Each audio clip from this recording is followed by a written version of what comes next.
A lot of you guys might be completely lost or overwhelmed after hitting level 50, so here is a streamlined go-to guide that you guys can follow. As always, I'm streaming live on Twitch 5 to 6 days a week, so I'd love to see you all on that platform, as well as the 1HP community Discord. Links can be found in the description below.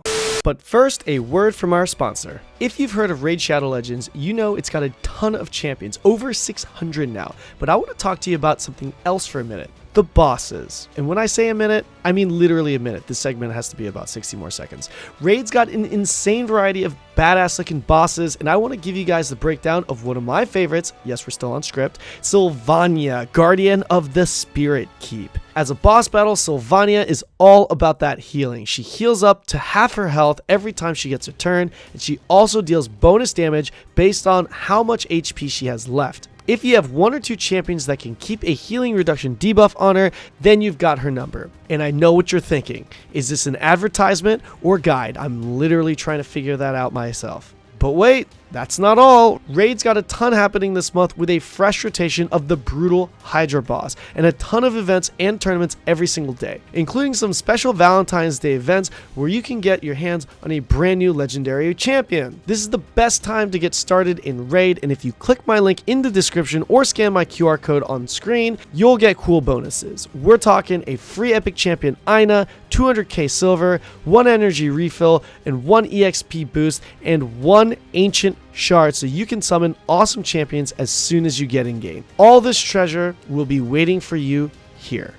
What's up, guys? So right out the gate, I posted this TLDR notepad. If you don't want to watch the rest of the video, here it is. But we're going to be going through this one by one. And we're going to try and get through this as fast as possible. So number one, pretty self-explanatory. Finish Vern, hit level 50, and you're going to get 2 free level 50 boosts. Everyone should know that by now, but the game essentially starts once this happens, okay? From this point on, you're gonna finish your main story questline to a certain point where the game will tell you if you want to continue the main story questline, you need to enhance your gear to a certain level, and once you do that, you can continue the main story questline. Now, as you do that, there are gonna be 3 tiers of gear: Tier 1, Tier 2, Tier 3.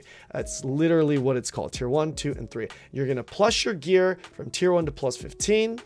Then you could turn your Tier 1 gear into Tier 2 gear. Same thing, plus 15 at Tier 2, then turn your Tier 2 gear into Tier 3 gear. That's how it works in a nutshell. So with that said, that being the baseline, the progression content comes on point number 2 here. Okay, so we've got dailies, weeklies, and events. The first thing are your chaos dungeons. You can do this twice a day, and then after you do them twice a day, you can actually continue to do them. But if you do them after you finish them twice, you're gonna get a different type of currency, and that currency can be exchanged to a vendor that's right next to the chaos gate. That will give you a variety of awards, for example, shards that you can get up to 5 times a week, something like that. So they're just additional rewards that you can get to give a little bit more incentive to run these chaos dungeons more than just the 2 times that you would run otherwise. So you've got the chaos dungeons. Everything that you get from the chaos dungeons are tradable except for the shards. I want to say that chaos dungeons drop a lot of gear enhancement mats. However, shards are the biggest drops in chaos dungeons. Out of all the other dailies, you're gonna get the most out of your chaos dungeons when it comes to these shards, so be sure to do that if you're bottlenecked on shards. The next thing we've got are the Guardian raids. The Guardian raids right here, you guys should be accustomed to this as well. This is also something that you can do twice a day. Now, when you queue into these Guardian raids, you're gonna have the option to soul harvest. If you don't want to get loot from that Guardian raid, make sure that box is left unchecked. If it is checked, that means you are going to get loot from that dungeon or from that raid, assuming you haven't done this Guardian raid twice already in that day. Well, what's the point of not actually getting rewards? Well, the point of that is to actually be able to do these Guardian raids multiple times for your teammates. Maybe you want to carry a teammate, maybe you want to just complete it with someone, help someone, whatever that may be, but you don't want to waste your loot on a lower tier. Maybe you push your gear score up to a higher level. You know, you're obviously going to get the most amount of mats at the Guardian raid that is at the eye level that is closest to you, but maybe you haven't finished some of the other Guardian raids that are lower item level, and you don't want to, you know, waste your souls on the lower level ones. You can just choose to not harvest the souls, essentially not get loot from that dungeon. Okay, so You got that. All the mats in the Guardian raids are also tradable. You get good gear enhancement mats. Every time you kill a Guardian for the first time, you're going to get an additional box on that character that will give you additional gear enhancement rewards there. So again, there's that for the Guardian raid. The next thing we have here are the timed events. Top left-hand corner of your screen, you're going to see a little blue box. Click that box and it's going to open up another window, and that window is going to show you all the events that are coming up. And it's going to show you how much time is left until that event comes up, and it'll also show you the rewards and the locations of those events. Be sure to track that because they give a lot of rewards and items that you will definitely need now and end game when you're playing this game 5 years down the road, if you are. Okay, so definitely keep an eye out for those timed events. Most of them, I want to say actually all of them, you can do once a day.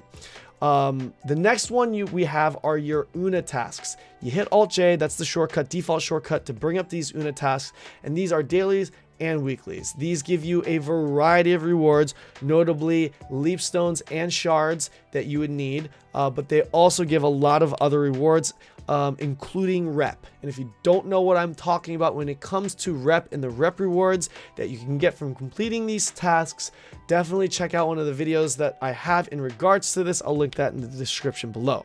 But pretty self-explanatory here. These are just the dailies. You can get 3 a day. The weeklies you can get 3 a day.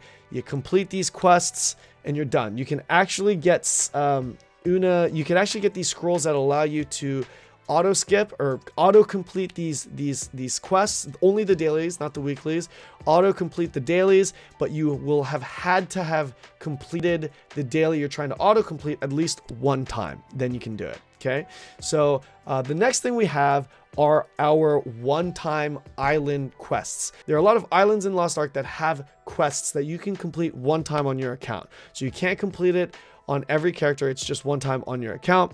It doesn't matter which character you complete them with, because the rewards that you get are gear enhancement mats, but they're in the form of chests. They're going to be in these chests that you get, and those chests you can move to your roster storage so you can open them on your other characters. So be sure not to open them all on a single character immediately when you get them, because if you don't need those tier 1 mats and you get that main to tier 2, then it's going to be kind of a waste, right? The next thing that we have are the Abyssal Dungeons. This is another weekly that you have, and this is a pretty important one because, again, you get a lot of gear enhancement mats, and you can actually start making a little bit of gold in these as well. We're going to talk about this on the bottom section here, so I'm just going to go and pass this. But these Abyssal Dungeons right here, you can do them once per character per week. Per dungeon. The last thing I want to mention about Abyssal Dungeons is that you can only finish them and get loot from these dungeons 6 times total across your account. So what does that mean? Let's just say, for the sake of this example, let's say there's 3 Abyss Dungeons. If I finish all 3 on one character, then that will count as 3 Abyss Dungeons completed. I have 6 times that I can get loot from this. So if I finish 3 Abyss Dungeons on one character, then I can only do 3 more Abyss Dungeons across any other alt that I may have. So you can only get loot 6 times. Okay, that's important to know. Another thing that I want to mention is that if your item level gets too high, you will be locked out of doing or getting loot from that lower level Abyss Dungeon. The next thing that we have is the Tower and Cubes. Okay, this is Tower Cubes Boss Rush. These are I'm going to talk more specifically about the tower here, because the cubes and the other ones you need tickets that you'll get from your chaos dungeons, and that's like an RNG chance. I'm going to talk a little bit more about the tower here. Now the tower is something that you can complete one time on each character. This can be a little bit confusing, but there are a track of rewards that you can get, and a tower is essentially like 50 floors where you complete each floor, and each floor you complete, you get rewards. Now, once you finish the tower and get that first tracker rewards, okay, on any character, doesn't matter what character it is, once you finish it for the first time on your account, the rewards that you get are changed, okay? So let's say we've got reward set A, and then once it doesn't matter if I do it on alt or a main, once I get reward set A, I'm going to have reward set B replace those rewards from that tower, from towers floors 1 through 50 for the rest of my characters. The reward set B, the second tracker rewards that you will get once you finish the tower, are gear enhancement mats. So like shards and stones and things like that, which is actually super, super good this early into the game, especially if you're just starting or if you're leveling. If you are just leveling, you need those gear enhancement mats. It would be smart to actually finish the first tracker of rewards if you've never done tower before in your life or on your account, to do the tower first on an alt where you don't need to get those rewards on immediately. Like let's say you want to push your main up to tier 2 as fast as you can, then you're going to want to do the tower on your alt first.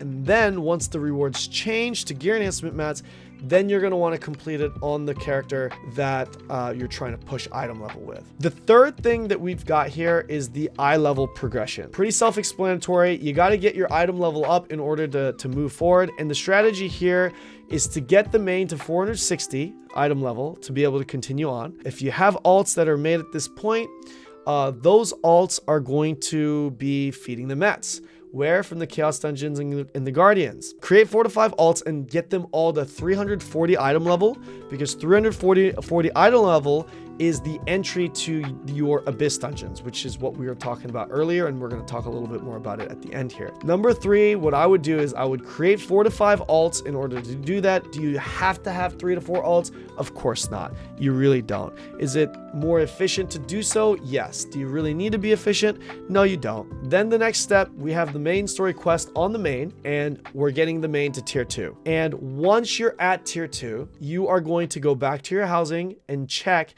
You will see that you have unlocked your estate tier 1 buffs. What does this mean? Well, there are going to be two things that you can unlock in your estate that will allow you to reduce the costs of upgrading on your tier 1 gear. And it's also going to increase the probability of success. Anytime it costs you less mats to upgrade your gear and you have a higher probability to do so, that's probably a good thing. Okay, that's also the reason why we're not pushing our alts too high until we get our main to tier 2. Push the alts up from 340 at this point as high as you can.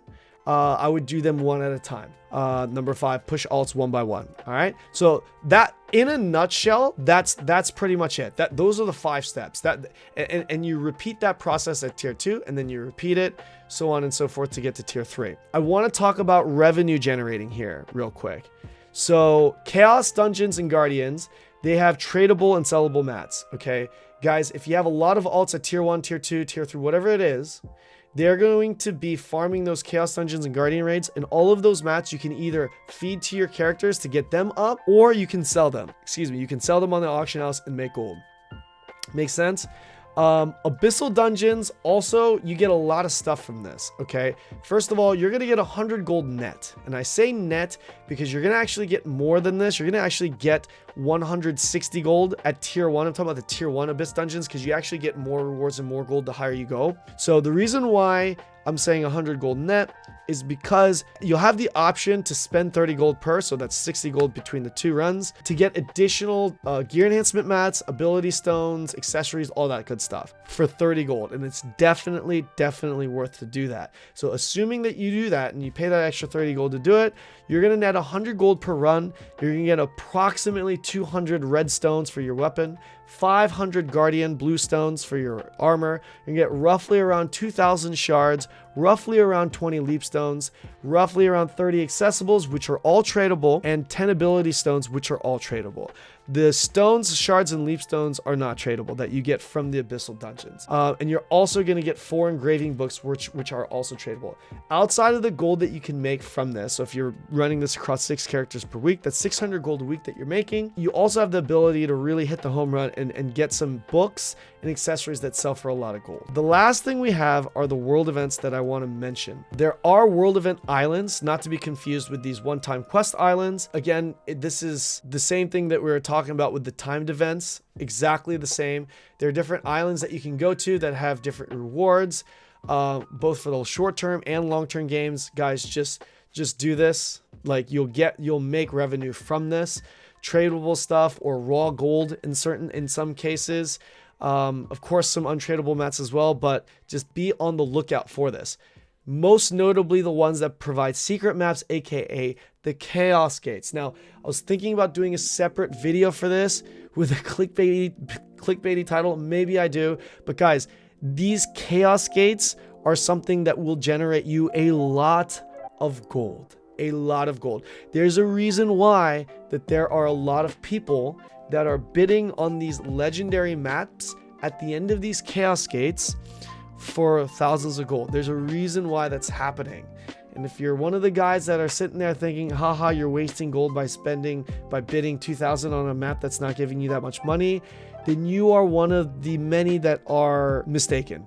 Okay, you're severely mistaken. Okay, because those maps can net you a lot of gold, and it's a big reason why there's a lot of people that are starting to make and stockpile a lot of gold versus those players that are always feeling broke. Okay, so that's pretty much how it is. I don't want to go into too much detail with any of these things right here. I just wanted to give you guys a basic guide, because chances are, like all these things that we talked about, each individual one, chances are you guys will probably have a question in regards to one of them. And if you do, just try and catch me on stream and I will do my best to try and help you, or join the 1HP Discord.